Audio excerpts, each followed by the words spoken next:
Tonight, when the sun goes down, you're going to flip a switch.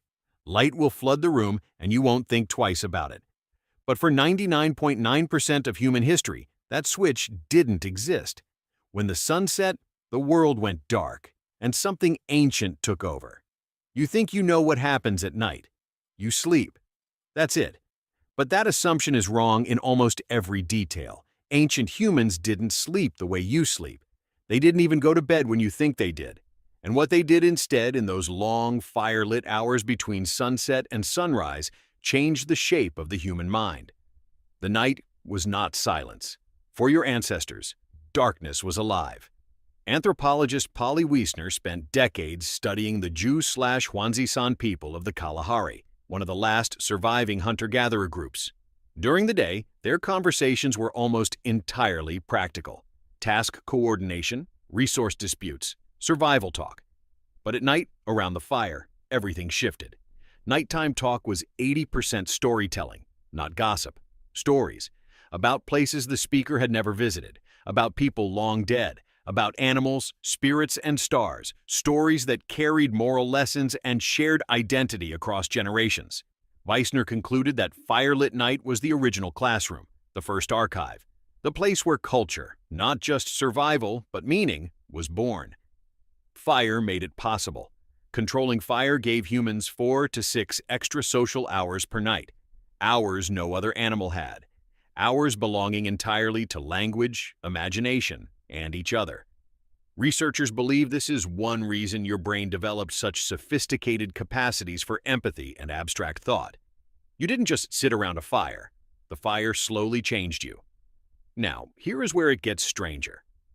Sleep researcher Jerome Siegel at UCLA studied 3 pre-industrial non-electric societies, the Hadza in Tanzania, the San in Namibia, and the Tsimane in Bolivia, tracking their sleep with wrist sensors.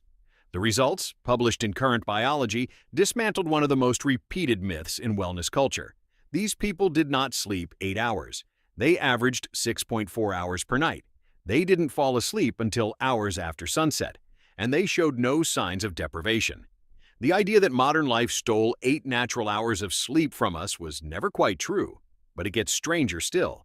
Historian Roger Ekirch at Virginia Tech spent 2 decades reading pre-industrial diaries, court records, and medical texts. Buried in all of it was a pattern hiding in plain sight. Before artificial light, most people didn't sleep in one continuous block.